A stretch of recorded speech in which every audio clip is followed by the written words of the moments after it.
So we are now into the second ODI between India and South Africa, and we are going to have a look at how we're going to be approaching this game because after that performance in the first game, there wasn't really much to be proud of when it comes to a South African performance. So we're going to definitely need a fight back. We're going to definitely need a performance that was a hell of a lot better than what happened in that first match. And I think that's something that we need to consider. We need to take into consideration, of course, when it comes to this game. Is it better for us to maybe try a few new players and give a couple of players an opportunity? Or should we go with the same 11 and allow them to redeem themselves? I think those are the two things that we're probably going to have to look at when it comes to this particular game. I think the best place for us to probably start after a poor batting performance like we witnessed, I think probably the best place to start is with JP Duminy's post-match press conference after the game, because the batting coach obviously has a lot that he needs to answer when it comes to the performance. We've struggled to chase in the World Cup, and now we post World Cup, and we are hoping that we were going to improve on the foundations that were already set in this particular after the World Cup, and we've almost went a couple of steps back in this format when it comes to the performance in this particular match. So I think that we have to kind of start there, probably with JP Dumini's presser. And then we're probably going to go into the live chat and see who you guys would like to see start the game in the match tomorrow, and who you'd like to see play. I think that's how we're going to formulate everything that we do today, and that's how we're going to approach everything on today's show. But before we get going, before we get started, there's a couple of things I'd like you guys to please do. First and foremost, I'd like you guys to please subscribe to this channel and also click that notification bell for all future videos, please. Very important that you guys do so. We're on the route to 5,000 subscribers, and we're not very far away. So please share this with your friends and family that are very much interested in South African cricket. Evening Macmillan, evening Navneet. I hope we can come back in the series as well. So I'd also like you guys to please download the latest issue of Cricket Fanatics magazine monthly and subscribe. You'll get every single back issue 100% free straight to your inbox every month. The link is right now on the screen as well as in the description. So please go ahead and do so right away. And I'd also like to make an announcement. I want you guys to please support us when it comes to this venture. We have kickstarted a new corner or a new aspect and venture in our business, and that is Cricket Fanatics Magazine Business Corner. We've set up the Business Corner to help you market your business, products, and services effectively and affordably to a cricket audience. So you guys need to get involved with us. Send it to anybody that you know that's entrepreneurs, who have businesses, and those who want to market to a cricket audience. Set up a meet with us or call, or we can converse via email to see how we can join forces to help you reach a cricket audience effectively and affordably. We are the only viable option if you want to reach a cricket audience effectively and affordably. So go ahead and please go to the link in the description, read our landing page, and see what we have to say over there before getting in contact with us. So without further ado, let's get straight into today's video. Let's see what we can come up with ahead of the second game against India.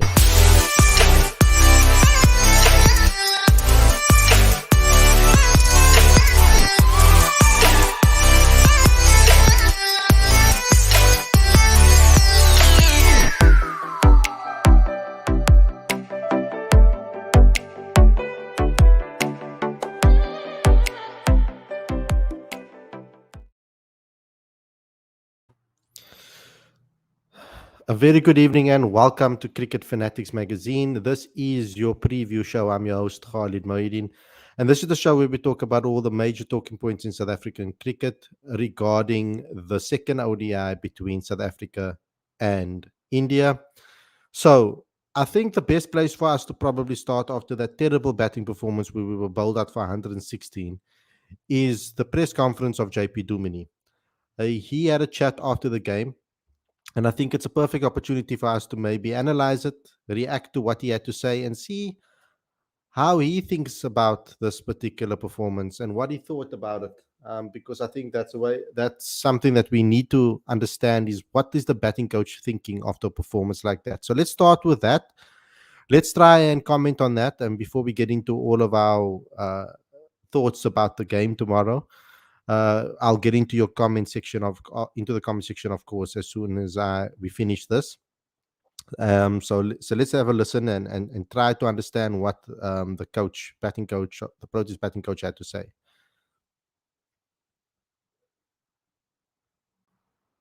Occasions now at the Wonders that where the batting hasn't quite gone according to plan. Thursday night tonight, just what do you put it down to? The conditions? Is it or is just not executing what you're looking to go out there and do? Or good bowling from India? I don't think it's one particular thing. I think yes, conditions have played a role, but in no way can we use that as an excuse, right? We still have to find a way.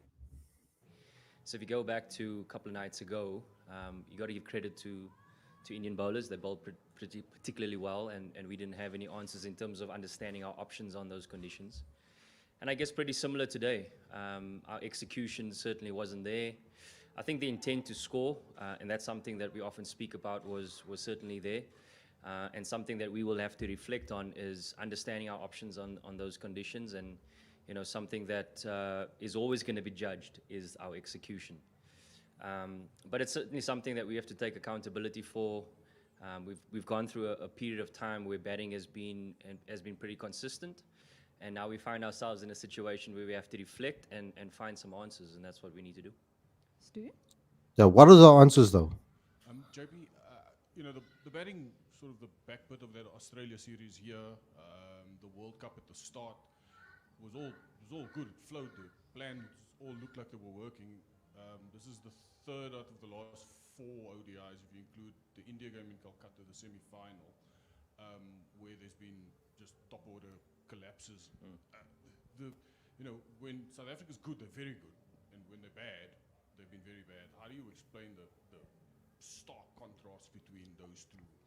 Yeah, it's a great question. And the thing about understanding your identity as a batting unit, I think about us as a coaching staff coming in, what has it been, 8-9 months?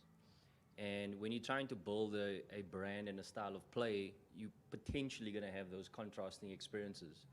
And that's where the learning happens for me. So how do we find consistency?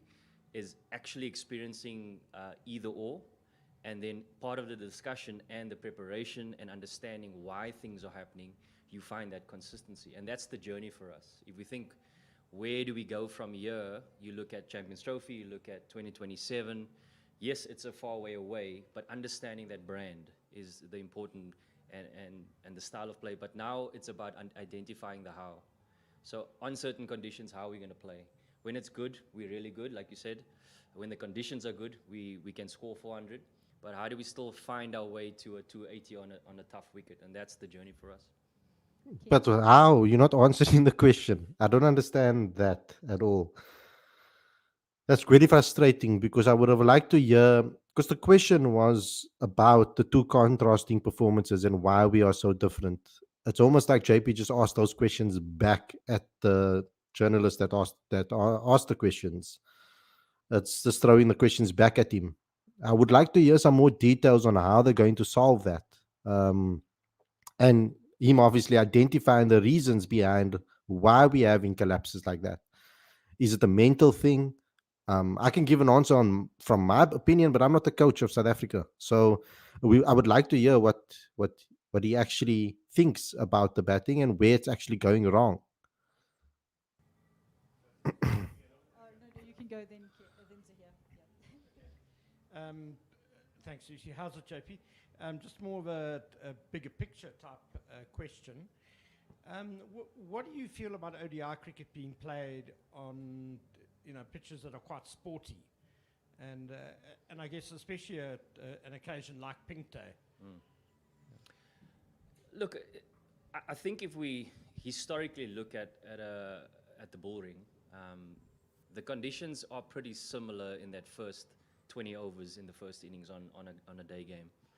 I think back to even just Australia, where we posted close to 300. There was a lot of balls that went past the bat in that first 10 overs, that power play, and we got through it. Unfortunately, today we just couldn't find our way through it. It is something that we know that we were going to come up against, and we didn't find the answers, unfortunately. Yes, in ODI cricket, you want wickets that is competition between good batting and bowling.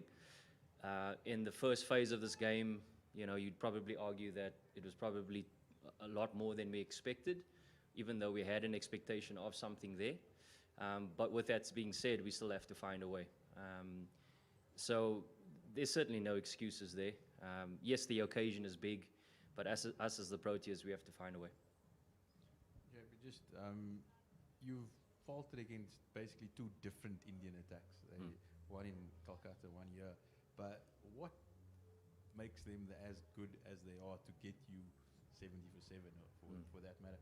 And then secondly, also you've chosen to bat under difficult conditions on 2 occasions. Is that brave or is that foolish? Good question. Okay, so let's address today. You're making decisions based on the information you have. So historically, you'd think if you get through that new ball period, it's a good place to bat. You put up a good score. There's a tendency for it to take a little bit of turn, become a little bit slower, which means that it might become a little bit tougher to bat. Essentially, they ended up batting in the best part of the day, which is actually the back end of the first innings. I don't think we made the wrong call necessarily on the toss. That was just the information we had, and we made the decision. With regards to the previous game, again, information, right? So we're making decisions based on the information, the ground stats, what has it been like in previous games here. And when we're not executing, these questions are going to be asked. But for us, it's about understanding the intent, option, and execution was where do we reflect around that, and where can we be better? And that's essentially the questions we have to answer. But you're not answering it. So that's my issue. But anyway, I'm not going to get too upset about it. I have one issue with that, though. The history of the ground means absolutely nothing when the conditions are saying something else. Now, on this particular wicket, when we saw the pitch report, or we saw the guys looking at the wicket, we could see that this strip was not a genuine Wanderers wicket. Even Verreynne Philander noticed that there wasn't as much grass on the wicket as there usually is, shaven grass on the wicket as there usually is at a Wanderers strip. We know that this wicket wasn't the same wicket by playing another game previously on the same wicket. So the T20 game didn't play like a Wanderers wicket. So how can you possibly look at stats of the ground when the pitch is not matching up to what a Wanderers wicket normally is? Those stats were obviously on a wicket where the Wanderers wicket was what we expect. But when we looked at the wicket before the game, even when they showed us the camera angle went down on the wicket and they showed us the mosaic patterns on the wicket in the cracks, we could see that wicket wasn't going to be the easiest wicket to bat on. We knew that from the T20 game that we played there previously, that it was not going to be a genuine Wanderers strip. So then surely you adapt your game to the situation and not according to the stats at the ground or history at the ground. So that was a very puzzling answer that JP gave there. Um, let's just get into some of the live chat so far up to this point, and see if I'm not if you guys agree, or if I'm just saying hogwash over here. Um, Rather saying JP gave no real answer or solution to that question at all. I'm assuming that 7 or 8. So that I'm assuming that was at the first question that was asked. I don't think he's answered any of the questions, to be frank. Matt 92, second time in the space of 2 months, SA were bowled out cheaply against India. Very concerning. It is very concerning. Khalid, brother, do you think performance of players should be considered in ICC tournament knockouts? Uh, do you think performances of players should be considered in ICC tournament knockouts? Well, I don't understand what you're asking, bro. Um, Safraz says, Khalid, both Ashdeep and Avesh are not even that good bowlers. They are serial run leakers and would be blown away by the likes of Australia, West Indies, and England. The SA batters were at fault. Yes, they were. Very true. And I think it's because for the bowlers, it worked to keep consistent line and lengths on that wicket. So what happened is they did their job, but we didn't counter attack it. We didn't play the right style or with the right mentality that was conducive to the strip that we were playing on. I think we needed to leave a lot more deliveries that were away, knock the balls into the gaps and take singles and rotate the strike when we could, not play as aggressively as we did. We approached that game like actually what JP revealed it actually in his answer over there, Coach JP. They played it according to what the Wanderers wicket usually dishes up. And that's the problem. Macmillan saying JP danced around that question. Um, Khalid, bro, if SA lose tomorrow, then they will lose 2 ODI series since 2018. Gaurav saying JP not answering is alarm bells. Gaurav says that JP can't be batting coach, in my opinion, need a better batting coach. Shafaraz says, man, Ashdeep and Avesh are not prime Glenn McGrath and Wasim Akram. Khalid, bro, I think JP doesn't want to take the responsibility and answer the particular question in a sensible way. Perhaps JP just wants to keep his cards close to his chest as well and not reveal too much about what he thinks. Um, Perhaps that's the reason. But I can only say from what I'm hearing here, I'm not hearing any answers really that can make that at least makes me feel settled. What is JP on? Why in the world did SA batters give away their wickets so cheaply against the likes of Ashdeep and Avesh? Is Sarfaraz? JP just got the job, so give him a proper chance before judging. We batted well against Australia and at World Cup are a couple of games, so let's criticize when necessary and praise when it goes well. Yeah, but no means do I think that he should now suddenly just lose his job. I mean, I think we live in a clown world these days where people expect results immediately, and there's no time for development and implementation of plans and implementation of strategies and patience. We live in a very instant gratification type of world at the moment where we want results instantly and there's no patience. We need to get that patience back into our game, into our dealings, into the way we support. We need to give some time for the staff to actually have some chance to grow with this team, because Rob came in and straight into a World Cup. There was no development or time to settle in and grow and find new players. So I think we're in that experimental phase at the moment. I think a lot of things are going to go wrong during this period until we land upon a certain strategy and style of play that's going to stick with us. I think we need to be at least lenient for this first year. And then we can start criticizing a little bit more harshly going into the second, third year, because that's when you start to formulate your style of play and the players that you are looking at. So I think let's just be patient with it. We can criticize the game itself and if decisions that we feel that weren't made correctly or certain things that are said that puzzles us, let's criticize it. But by no means should we be calling for people's heads, I think, at this time It's very, very early into South Africa's white ball, um, into South Africa's white ball. What am I saying? Lifespan when it comes to Rob Walter as the coach. Riza's technical fault as a batter, which needs to be changed. Okay, I'm gonna read out your teams a little bit later, so please put them in a little bit later. This just shows how inept we are as cricketing nation. Take the final Australia played versus India. They're so advanced in their skill that they analyzed the soil of the wicket and made their decision to bowl. First, um, South African batters need to adapt to the situation and conditions first. Should bat accordingly, and South Africa needs solid batting and bowling coach who can teach batters to handle swing bowling.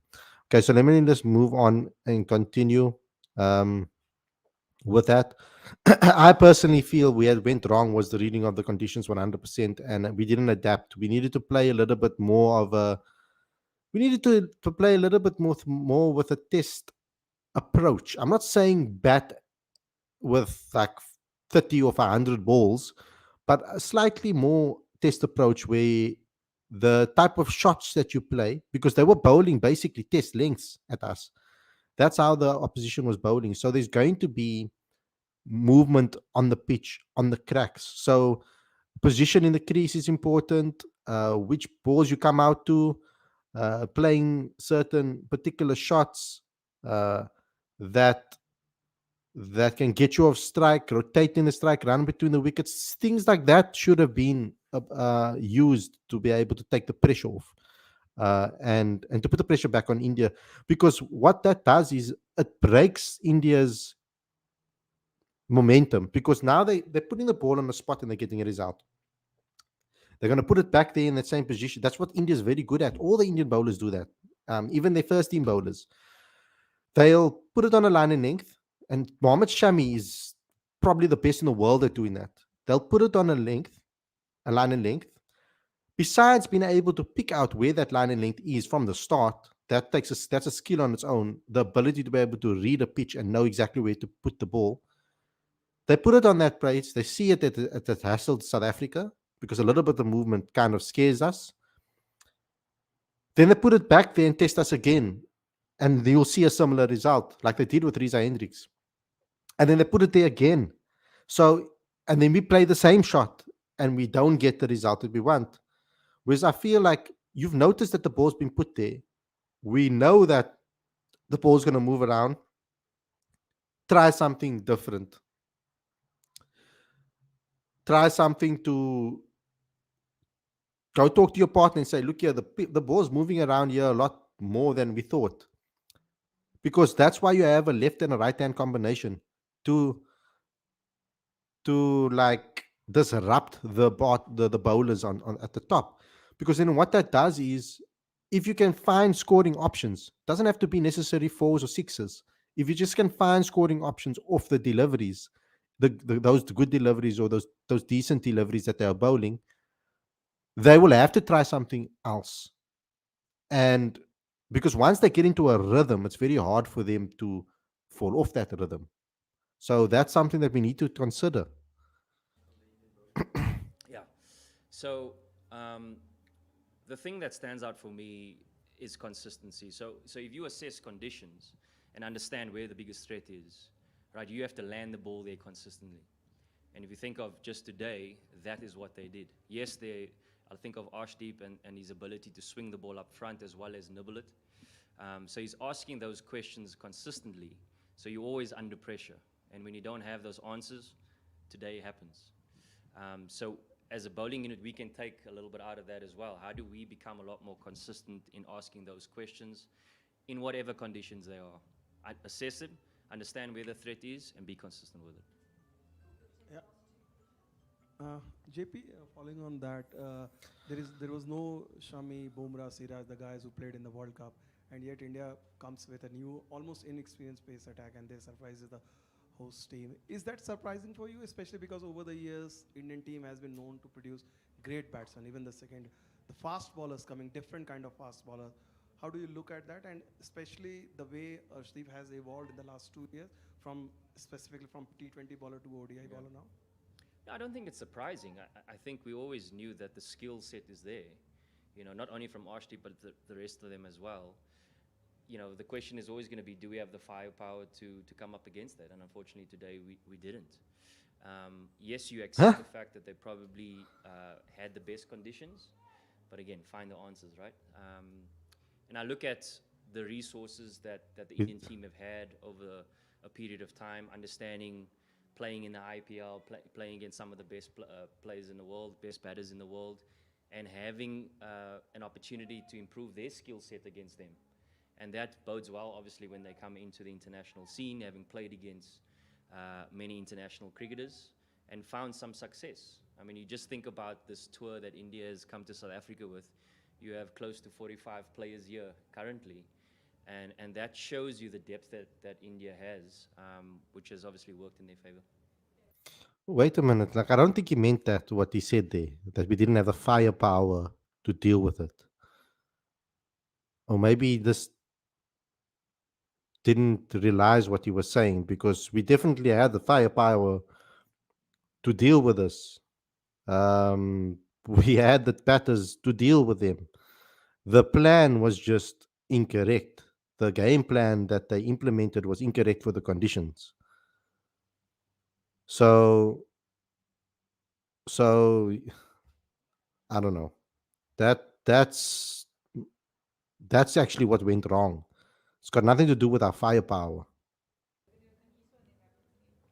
JP, if I'm not mistaken, it should be South Africa's fourth or fifth consecutive ODI loss against India.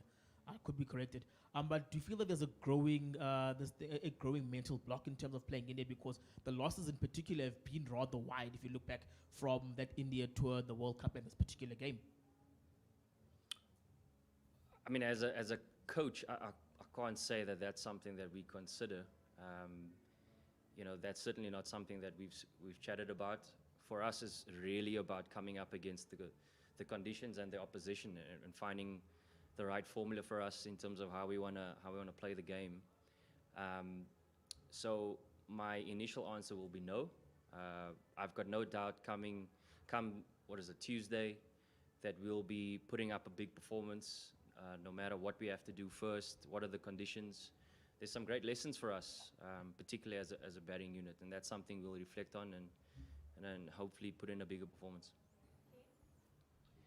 JP, just on a positive note, how pleased are you with a guy like Tony De Zorzi, just his third game? Obviously, he had the shock of 2 wickets falling in the second over, but he kept being aggressive, and he kind of had shifted the momentum a little bit. Yeah. Just before he got out, and then also maybe just a word on Andile Petlekwa, another guy who's not certain of his place. Sure. But showed what he can do in the lower order there.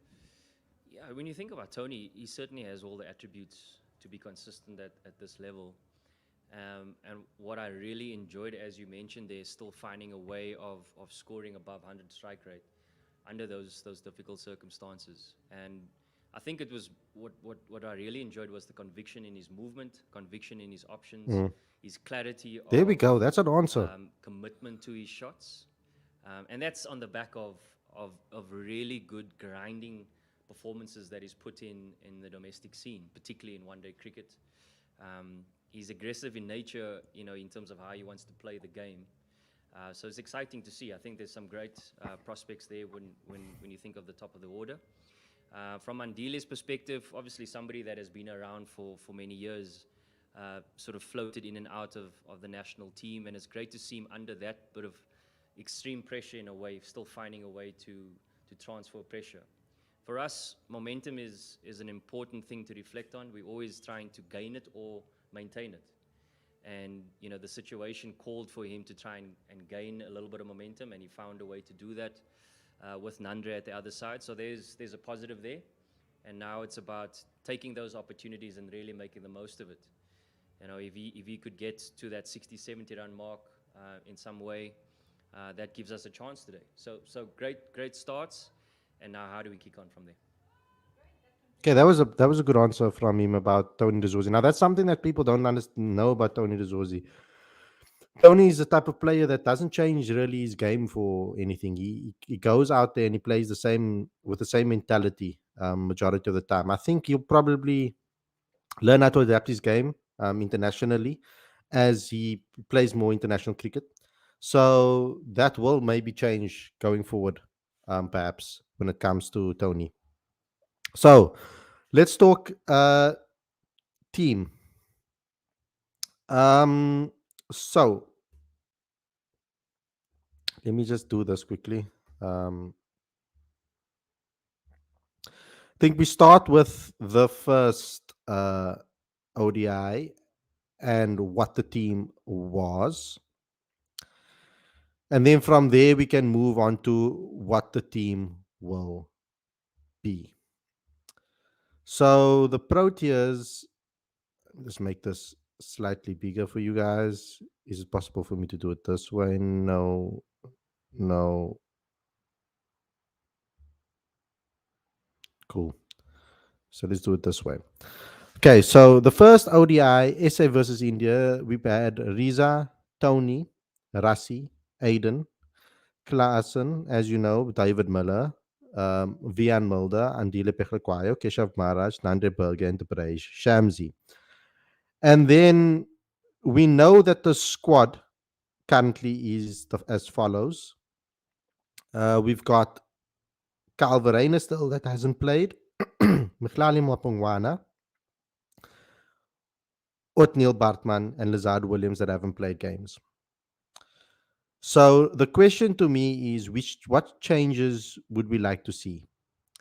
Now, first and foremost, we are playing this game in Gqeberha. Let me just have a look at the weather conditions in PE in Port Elizabeth.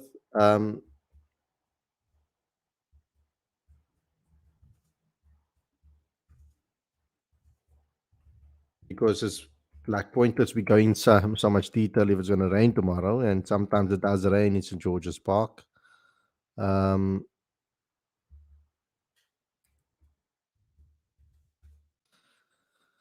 Okay, so tomorrow is Wednesday. No brilliant conditions. Okay, so there's going to be sun. There's no precipitation right through the day. So that's brilliant from that particular perspective. So we're going to get a full game definitely in. And it is a day-night game, if I'm not mistaken. Let me just double check that. Yeah, it's a day-night game. So it starts at 1:00 tomorrow. So it's going to be a late night for us guys. If South Africa can put runs on the board, of course. So for me personally, I would think that the Gqeberha wicket, dependable on obviously on the conditions. Because you're playing a night game over there, there's going to be probably some dew in the evening in PE in Gqeberha. So I'm not really sure whether we should play two spinners or not. I don't think they need to look at the strip for that. But in my opinion, generally speaking, I most likely would not. I don't think I'll play two spinners on this particular wicket. I think we probably will need an extra seamer in this particular game.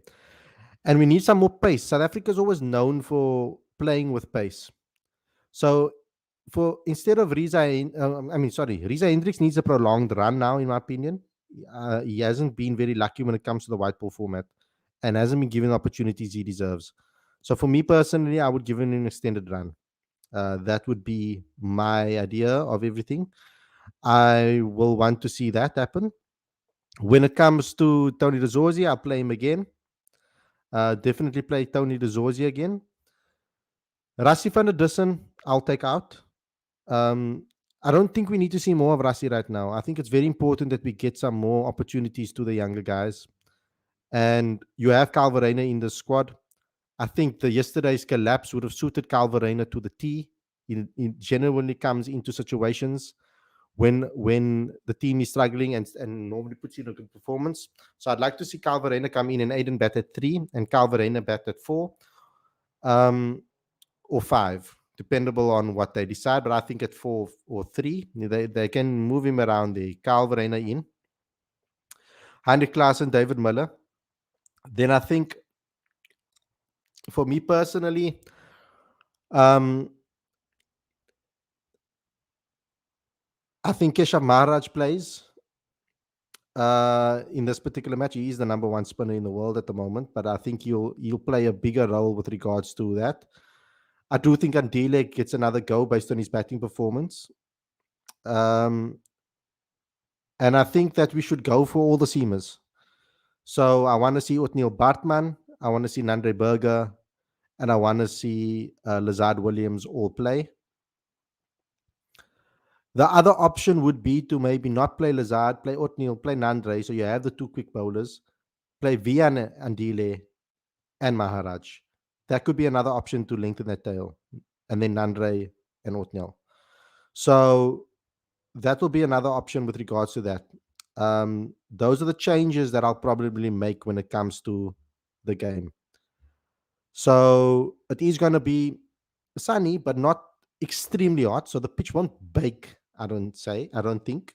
The highest that the temperatures will reach will be about 23. There will be a bit of humidity around 73% humidity around the ground. And it will be mostly sunny and a bit cloudy. So I think first um, that first couple of overs are going to be tricky even in Kabega. I think it will maybe move around a bit, slightly in the air. I don't think it will we'll get a hell of a lot of swing, but we will get some movement. And India always find a way to let the ball do the talking. So let's see how we approach that. But that will be my 11. Okay, so let's have a look what you guys have to say with regards to the 11s. Please put your 11s in the live chat.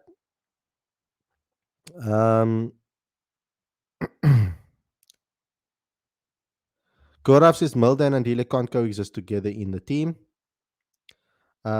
Jason Smith says Ottniel Baartman in for Debraj Shamsi. Suraj says should not play two spinners, should include Baartman or Mapungwana in place of Shamsi or Maharaj.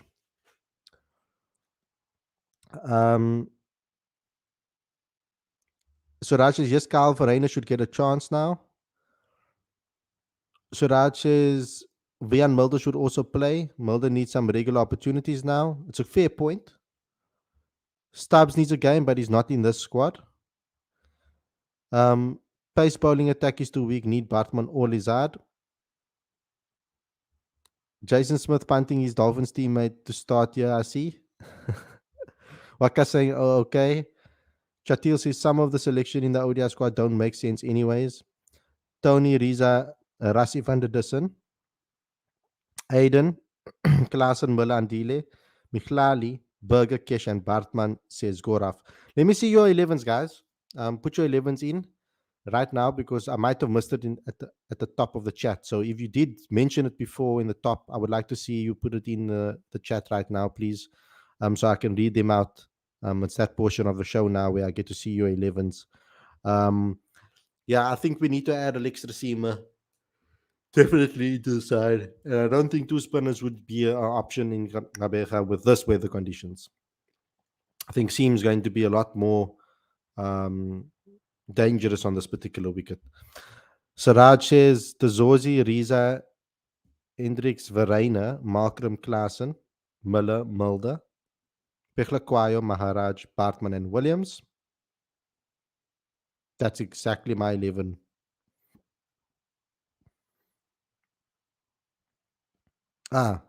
Probably I'll play Nandre Berger. I will give Nandre Berger an extra opportunity, of course. I don't think he deserves to be necessarily dropped.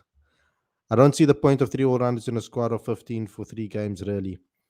Lawrence says Riza, Tony, Markram, Carl, Klaassen, Miller, Andile, Kesh, Williamsburg, and Baartman. I like that team. I'll probably go with a similar team.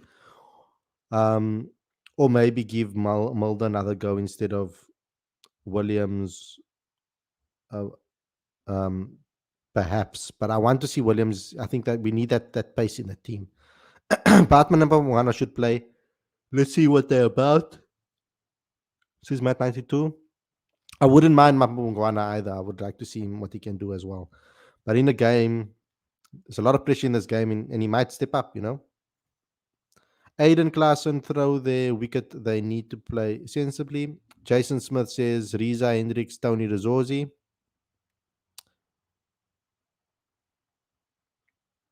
And the rest of the team.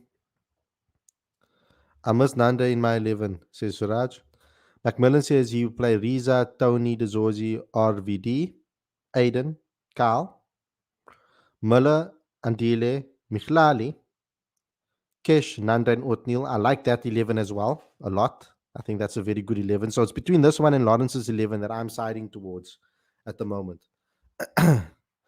Keshav says, I just agree with your 11, but just want to see Mapungwana. Now, that's also an option. That's why I said I'm leaning towards Macmillan's 11 currently, which is Riza, Tony Dezorzi, Aiden, Carl, Muller, Andile, Michlali, Kesh, and Nanda, and Oatmeal. I didn't notice that you did that. And then Lawrence is 11 as well. Riza, Tony, Markham, Carl, Klaas, and Muller, Andile, Kesh, Williamsburg, and Baartman. So those are the two 11s that I probably am leaning towards from the live chat. I think Aiden should probably open or be an option up top, says Matt 192. I like Tony Dezorzi there. Suraj says Mapungwani in place of Andile. Nothing, just wanted to see what Michlali can offer at the highest level. I would like to see Michlali as well. Carl for Mulder, Baartman for Shamsi, Michlali for Andile, says Shatil. Lawrence, in my opinion, if Mulder plays, I want him to bat in top 5. He's not a 7 for me. Way better than that, although we haven't seen it on the international stage yet. Agreed. Navneet, Khalid bro, do you think performance of players should be based on ICC tournament knockouts, especially semi-final and final, like Travis Head did in WTC 23 and World Cup 23? But what you mean? Do I think performances of players should be based on that? Do you mean selection of players be based off that? Because we haven't really done well in ICC tournaments. Only David Miller really has done well in like semi-finals, etc. Out of this group of players, at least. Gaurav says alarming signs for us. We struggled when ball spin and ball moves. We've gotten a lot better against spin though over the years. I think a lot better than before. So Raj Campbell Kyle should be the South Africa's number 3 batter. He should be number 3 for South Africa after Rasi retirement. That is a good option. I like Aiden at 3. I think that keeps the attacking approach from the start, and then Kyle at 4. Safraz Hussain, Tony Dezorzi has been impressive. I think he shows more composure in second ODI when we have something. It is, though, another 20, high 20s that he scored and went out. I would like to see him now get that half century. I'm a big fan of Tony Dezorzi and the way and his style of play and his approach to the game and his mentality. So I really want him to do well at this format. Mulder so talented, says Macmillan, but definitely seems their mental situation with him at international level. So Raj Campbell says, now just wanted proper replacement of Riza because Riza already 34. Matt 92 says, when is the test squad getting together to prepare for the first team? I'm not 100% for the first test. I'm not 100% sure when they're actually getting together. I think they've started to get together now already, if I'm not mistaken. I just think the series has come too quick for Mapungwana, in my opinion, but definitely wouldn't mind seeing him get a go. I do think Andile in the squad in front is the front runner for the 7th spot, though. Gaurav says Klaassen has been poor. I mean, he has been throwing his wickets away. He has been. Any update on KG? He's ruled out. We haven't had a full-on conversation, confirmation with regards to KG and his availability for the Test series yet. We just heard that he was injured. Why rest Rassi? It's not about resting Rassi. I think it's just not rest him, but I just want to see what Carl can do. Unless we want to take someone like you can't take the captain Aiden out. So otherwise, I would have. If Aiden wasn't captain, I'd probably give Carl a spot instead of Aiden, so that Aiden can, perhaps put up his feet a little bit, and then maybe play the last ODI getting into the Test series. But they don't play enough cricket, so Aiden has to play. Uh, this should be decent preparation before the Test. At least he gets some games under his belt before the Test matches, because he's going to be very important and crucial there. Tuzosi gets starts and gives his wicket when he is in his 20s, but he's hardly played international cricket. So for us to make that judgment right away is premature, I feel. I think he needs at least minimum 5-6 games before we start even thinking about seeing any patterns in his game. So, because at the international level, I mean, at domestic level, he does convert quite well. He does. He has done pretty decently at converting um, his scores. I mean, yes, 16 50s and 500s, but he does tend to get into his half centuries at least, um, quite quite often, especially in the recent times in the list day cricket.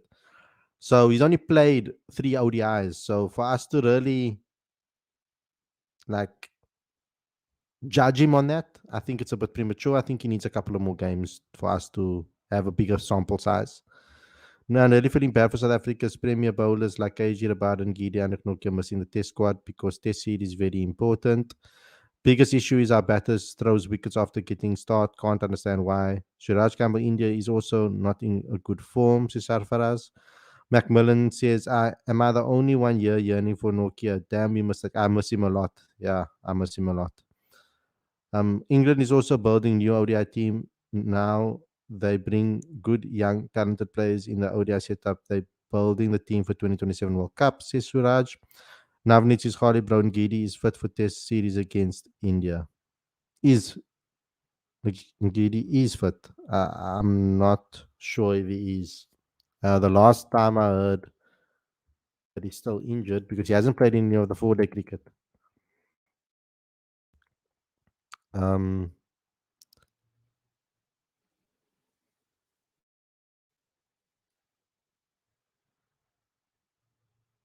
we haven't heard an update on that yet because he was obviously ruled out of the T20 series and he didn't play in the 4-day games. So yeah, that's the current update that we have. But guys, thanks a lot for tuning in. I hope you guys enjoy this episode. I hope the Proteas can make us all happy tomorrow, because it is going to be a late night of a late night stream after the game. If whoever bats first puts on a good total, so we have it's going to be a 1 o'clock start. So it is a bit. It is going to be a tiring day for me. Full day, above full day of work. Obviously starting from the morning right through till the evening. So that is something that we're going to I have to manage my day tomorrow properly, so that I'm not too dead by the evening. Khalid, how good was that 0-0 win for you? Win for United versus Liverpool? Oh, man. Yo, that 0-0 was so important. I like the fight we showed. But it's pointless if we don't build on this. If we can be this difficult to beat against all teams, I'm sure that we can start winning, going on a little bit of a winning run. And we need our players like Martinez and Casemiro back in the side. Definitely need them back. And Bruno, of course. But anyway, guys, thanks a lot for tuning in. I hope you guys enjoyed this episode. Please don't forget to subscribe to the channel. Click that notification bell for all future videos. Also, please don't forget to subscribe to Cricket Fanatics Magazine monthly. Every issue is 100% free, straight to your inbox every month. Link is on the screen as well as in the description. All back issues are free as well. And please support our Cricket Fanatics Magazine Business Corner. Send the link to all entrepreneurs, all business owners that want to market to a cricket audience effectively and affordably. So please go ahead and send them to this link. It's on the screen as well as in the description as well. Thanks a lot, everybody, for joining in. Thanks a lot for coming on the show, sharing your 11s with me. I will see you guys very, very soon. Take care, stay safe, and we'll see you again tomorrow. Peace out.